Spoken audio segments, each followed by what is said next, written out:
Why Pangea's breakup nearly wiped out all life on Earth. There's a question in the history of life on Earth that almost never reaches the public. Why does life still exist? Because there was a moment when it almost didn't. Not one species, not one ecosystem, but life as a global phenomenon. The rocks show that less than 5% survived. And the most unsettling part, it wasn't an asteroid. It was the planet itself, simply doing what it was always destined to do. This story doesn't begin with a catastrophe. It begins with a world functioning normally, until you realize that the mechanism of destruction was always there, invisible, counting down. To understand how everything almost ended, you first need to understand what there was to end. 300 million years ago, planet Earth was unrecognizable. Not in details, in fundamental structure. All of the planet's dry land was fused into a single continental mass called Pangea, surrounded by a single global ocean called Panthalassa. There was no Atlantic. There was no Pacific as we know it. There was no America, Europe, Africa, or Asia as separate entities. It was all one thing. And that changed absolutely everything, because a planet's geography isn't just a visual detail. It determines how heat circulates, how rain is distributed, where life can thrive and where it cannot. Think of it this way. Today, the planet's oceans function as partially independent systems. The Atlantic has its currents, the Pacific has its own. If one system is disrupted, the others keep running. It's natural redundancy, like a plane with multiple engines. In the time of Pangea, there was essentially one single oceanic system, one engine. If it stalled, there was no plan B. On land, the problem was the opposite. With no internal seas dividing the continent, no geographical barriers creating climate relief zones, the heat that entered Pangea's interior simply stayed trapped. The result was a brutal desert at the center of the supercontinent and violent monsoons along the coastal edges. A world of absolute extremes with no middle ground. Even so, life had found balance within those extremes. A balance built over hundreds of millions of years. Deeply integrated, every niche occupied, every food chain connected, every cycle functioning within the logic of that specific environment. It was a sophisticated world. And it was a world running on a thread. One engine, one ocean, one continent. If any part failed, there was no redundancy to hold the rest together. And who dominated this world? Not reptiles. Dinosaurs didn't even exist yet. The dominant group was the synapsids, the direct ancestors of every mammal alive today, including you. They had more species, more ecological diversity, greater sophistication than any other terrestrial vertebrate of the era. Dimetrodon, that animal with the bony sail on its back that many people mistake for a dinosaur, was one of them. A top predator that had already developed a way to regulate its own body temperature, something contemporary reptiles were nowhere near achieving. And there was Lystrosaurus, an animal with the build of a pig and the beak of a turtle, that lived in groups, dug burrows, and ate almost anything. Small, unglamorous, completely unremarkable. Remember that name, it will come back. If you looked at Pangea 300 million years ago and tried to predict which lineage would dominate the planet's future, you'd bet on the synapsids without hesitation. They had everything, but this world was running on a thread, and the thread was about to be cut from below, from a place no living creature of that era could have ever imagined. What made Pangea intrinsically unstable wasn't anything visible on the surface. It was what was happening beneath it. Earth's interior continuously generates heat, a product of the decay of radioactive elements in the mantle and core. That heat needs somewhere to go, and it does so primarily through the movement of tectonic plates. Magma rises at separation zones between plates, the plates drift apart, the heat escapes. It's a global ventilation system, distributed across the entire planet. But when a supercontinent forms, it acts like a blanket over that system. The heat that would normally escape through multiple points distributed across the planet becomes trapped beneath that single continental mass. Imagine completely sealing a pressure cooker and leaving the flame on full. No matter how long it takes, something will give. The mantle overheats, pressure builds, and the countdown is driven not by external forces, but by the heat generated inside the planet itself without pause over millions of years. This means that Pangea, from the very moment it formed, was accumulating the energy that would destroy it. There was no avoiding it. It was physics. The supercontinent was temporary by definition, and the longer it existed, the more pressure built up beneath it. The first cracks appeared at the edges, where the crust was thinnest, like a windshield that starts to crack at the corners before shattering in the center. Pangea broke apart in phases. First, a central fracture that would eventually become the Atlantic. Then, the separation between two main blocks, Laurasia to the north, which would become North America, Europe and Asia, and Gondwana to the south, which contains South America, Africa, Antarctica, Australia, and India. And here it's worth pausing for one of the most extraordinary and most tellable episodes in the planet's entire geological history: India's journey. When Gondwana began to fragment, India broke away like a giant continental island and began moving across the ocean. And it didn't move slowly. By the standards of plate tectonics, where continents normally drift a few centimeters per year, India traveled at speeds of up to 18 centimeters annually, nearly double the average. It crossed the entire ocean heading north over tens of millions of years, and when it collided with Asia, the impact was so brutal that the seafloor between the two continents was literally pushed upward. That's why in the Himalayas, the highest mountain range on the planet, you find fossils of marine creatures. The highest point on Earth was once the bottom of an ocean. If you took a rock from the Himalayas to a laboratory, you might well find in it the chemistry of an ocean that no longer exists. And that collision is still happening. The Himalayas still grow a few millimeters every year.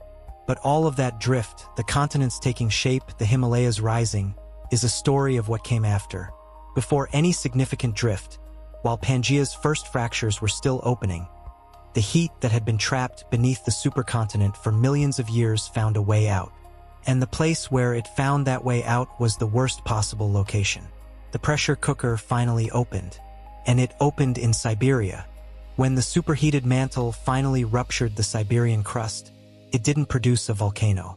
It produced something on a scale that doesn't exist in any volcanic event of the last 66 million years. A network of fractures the size of a continent opened channels for magma to flow continuously for approximately 1 million years.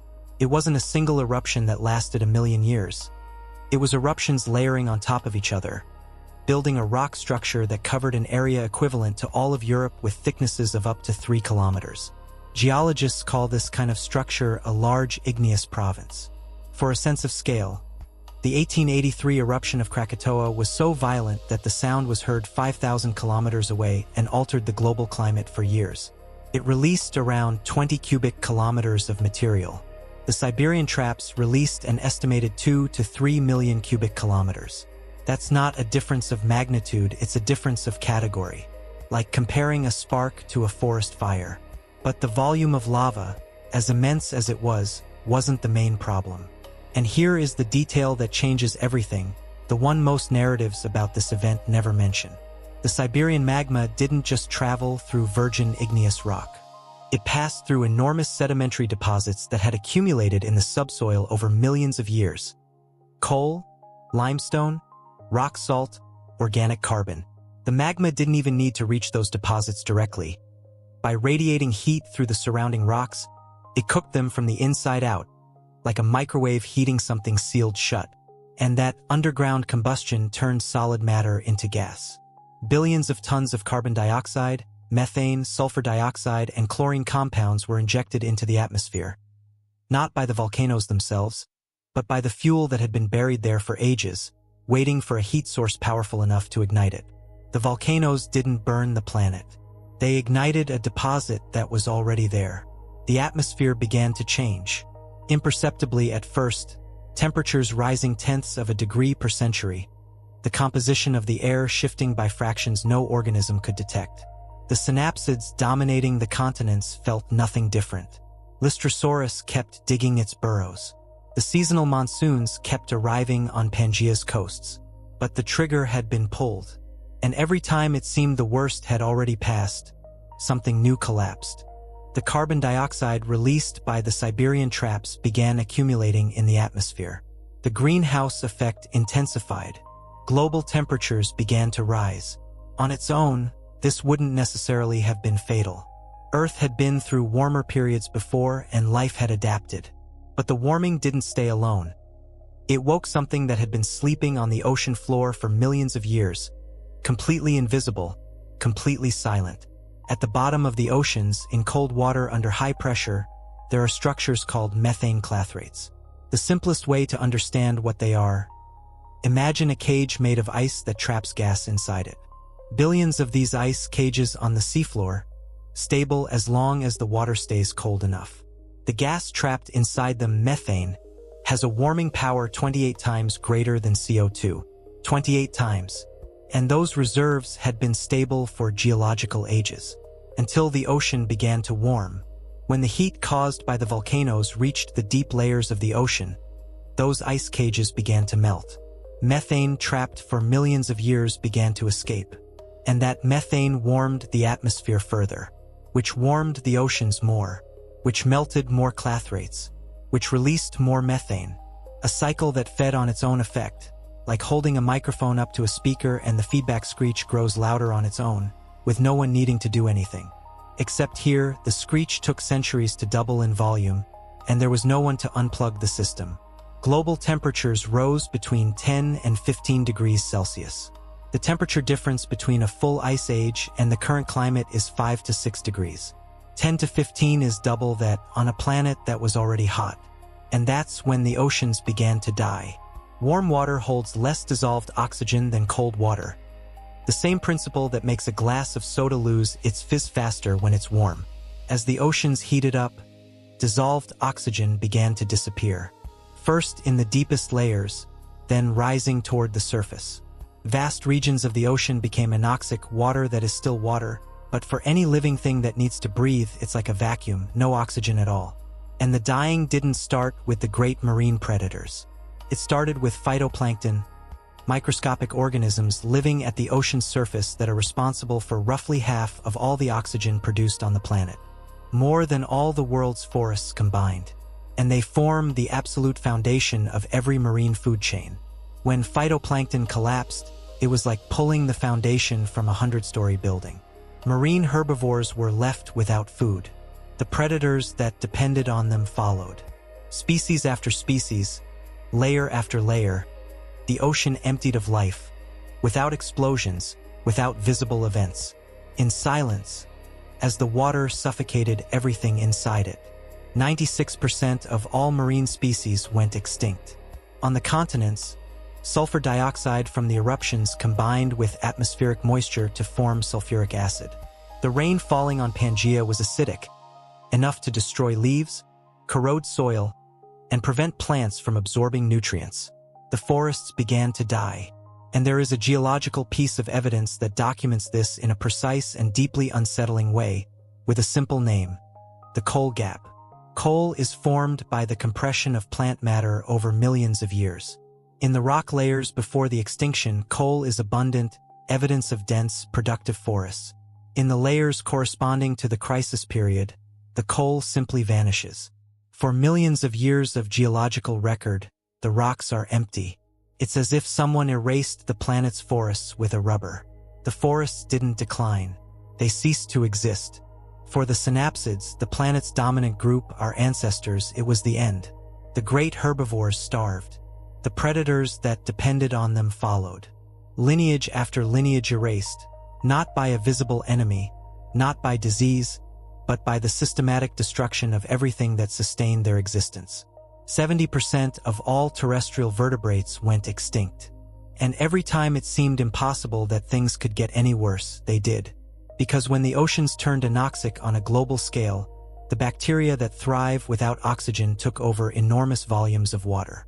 And the byproduct of those bacteria's metabolism is hydrogen sulfide, H2S, the rotten egg gas. At low concentrations, it causes neurological damage. At medium concentrations, it paralyzes the respiratory system. At lethal concentrations, it has no smell, because it paralyzes the olfactory nerve before the brain registers any warning signal. You don't feel it. You simply stop breathing. With entire oceans under anoxic domination, the H2S produced on the seafloor began escaping into the atmosphere in localized events. Toxic plumes spreading across Pangea's coasts. The rock layers from this period carry chemical signatures consistent with this process. and they offer an explanation for something that has always puzzled paleontologists. Certain terrestrial populations collapsed far faster than warming or food scarcity alone could account for. The planet, in attempting to chemically process the excess gases it had itself released, created a new poison. The attempt at stabilization became one more layer of destruction. Warming feeding clathrates, clathrates feeding warming, oceans dying, forests disappearing, and the planet itself releasing toxic gas along the shores of whatever life remained. Each mechanism amplifying the next with no visible break.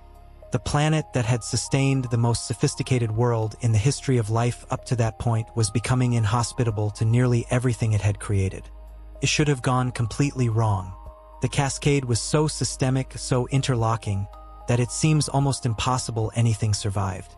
And paleontologists, when they look at this period in the rocks, call what they find the biotic scarcity interval, a technical name for something that in practice is deeply unsettling. The fossils simply become rare. In the rocks from this period, you find very few species distributed strangely, repeating across regions that would normally have entirely distinct fauna. It's the geological imprint of a world that almost stopped functioning. Lystrosaurus dominates that record. That unglamorous, burrow-digging animal at some early Triassic fossil sites. 95% of all fossils found are of this one species. An entire planet represented by a single species. Not because it was the best, because it was the only one left in sufficient numbers to leave a record. But then why wasn't this the point of no return? Why didn't life collapse completely? The answer isn't a heroic mechanism. It's a combination of three factors that, together, acted as accidental fuses, things that blew before they could burn out the entire system. First, the extinctions happened in pulses, not continuously. There are rock layers where species diversity drops sharply, briefly stabilizes, then drops again. Each pulse corresponds to one layer of the cascade. This means that between one pulse and the next, there were windows of time, brief, unstable, but real, where generalist organisms could find survival niches and reproduce. Not enough to sustain entire ecosystems, enough to keep lineages alive. Second, the planet's prior biodiversity itself acted as a safety net. On a planet with millions of species, eliminating 96% still leaves an absolute number of survivors that, under other circumstances, would be considered a reasonable fauna. And among those survivors were organisms whose traits happened to make them resistant to multiple vectors of destruction simultaneously. Small body size, low metabolism, ability to enter torpor, generalist diet, rapid reproduction. Third, and perhaps most importantly, the destruction mechanisms themselves had physical limits. The clathrate cycle depended on a finite reserve of frozen methane, and eventually that reserve ran dry. The H2S from anoxic oceans depended on the prevalence of anaerobic bacteria, which in turn depended on the absence of oxygen, and in shallow, turbulent environments, oxygen never disappeared completely. The Siberian volcanism, immense as it was, eventually wound down. The processes of destruction had limited energy. They were catastrophic, but not infinite. Life didn't survive because it was strong. It survived because the mechanisms that nearly extinguished it had a ceiling, and because there were organisms adaptable enough to hold on until that ceiling was reached. It was less a victory, and more a matter of outlasting the catastrophe. The recovery was the slowest recorded after any mass extinction in Earth's history. Coral reefs took 10 million years to begin rebuilding. For reference, modern humans have existed for 300,000 years. 10 million is more than 30 times that interval. Why so slow? Because mass extinctions don't just eliminate species, they eliminate relationships. A forest isn't a collection of trees. It's an invisible network of fungi connecting roots, insects pollinating flowers, animals dispersing seeds, predators controlling herbivore populations. Those relationships take millions of years to build through coevolution, organisms adapting to one another generation after generation, until the system functions as an integrated whole. When you erase 96% of marine species and 70% of terrestrial vertebrates, you're not just removing organisms. You're erasing that entire fabric. And rebuilding it isn't a matter of pioneer species arriving and filling empty space. It's a matter of ecological relationships being invented from scratch, over millions of generations. In the vacuum left by the extinction, a group of reptiles that had until then been irrelevant began to expand. The archosaurs, which would give rise to both crocodilians and, later, dinosaurs. But here is something the popular narrative about dinosaurs systematically leaves out. They didn't emerge right after the Permian extinction. The true dominance of dinosaurs only came after a second, smaller extinction at the end of the Triassic, which eliminated the competitors that had established themselves during the recovery. Dinosaurs didn't win an evolutionary competition. They survived two catastrophes while their rivals did not. They were the last ones standing after 2 rounds of elimination, not the strongest in a fair selection. And even they, in the end, wouldn't escape a third catastrophe. But that's a different story. The synapsids that survived the Permian carried a paradoxical inheritance. They were the impoverished descendants of the group that had dominated the planet, now reduced to small, inconspicuous generalists in a world that had forgotten what they had once been. For more than 150 million years, the ancestors of mammals lived on the margins. Small, nocturnal, covered in fur to retain heat in an age when being large and visible meant being eaten. They raised few offspring and cared for them intensely, a strategy entirely unlike that of reptiles, which laid many eggs and abandoned their young. They didn't compete with the dinosaurs. They avoided them, and that long period of forced marginalization left marks you carry in your own body today. Human color perception is more limited than that of birds and reptiles, a direct legacy of ancestors who saw primarily in the dark. Smell is the only sense with a direct connection to the emotional brain, bypassing the filter of rational thought, an inheritance from creatures that navigated by scent when their eyes were useless. The intense parental care, the need for connection, the sociability, traits we consider deeply human were refined over 150 million years in which being small and cooperative was the only available survival strategy. You are here not because your ancestors were the strongest at some glorious moment in history. You are here because they survived the worst, and because every time the planet reset, they were still there, quiet and adaptable, ready to inherit what remained. This is where the story stops being about the past. The 3 primary triggers of the Permian-Triassic event were accelerated warming, ocean acidification, and marine deoxygenation. Today, for the first time in 252 million years, all 3 processes are happening simultaneously. And this time, there are no Siberian volcanoes. There is human activity. What scientists who study the Permian repeat in papers and conferences, and what rarely reaches the public, isn't about the absolute numbers of temperature or CO2. It's about speed. What made the Permian event catastrophic wasn't just the magnitude of the change. It was that it happened too fast for evolution to respond. Natural selection needs generations. If the environment changes faster than generations can turn over, species don't adapt. They die. And the current rate of ocean warming and acidification is within the same order of magnitude as the speeds recorded in that period. Methane clathrates exist today. The same structures that destabilized during the Permian sit at the bottom of the Arctic oceans, which are warming faster than any other region on the planet. Whether and when those clathrates will begin releasing methane at significant scale is one of the most closely monitored and most feared questions in current climate science. This is not a warning of imminent extinction. Earth today has buffering mechanisms the Permian planet didn't have, greater biological diversity, more complex and redundant ecosystems, and for the first time in the planet's entire history, a species capable of reading the geological record and understanding the mechanism before it becomes irreversible. But what Pangea's breakup teaches us, irrefutably, is that the planet's stability is not a natural and permanent state. It is a dynamic balance that can be broken by processes that begin invisibly, accumulate in silence for centuries, and only become apparent once they've already generated chain reactions no one can control.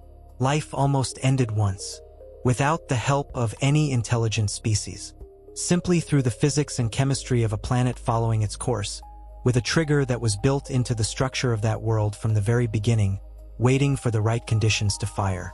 There is now a species capable of reading that warning, written in stone, 252 million years old. The question isn't whether the planet would survive. The planet always survives. The question is who would be here to tell the story.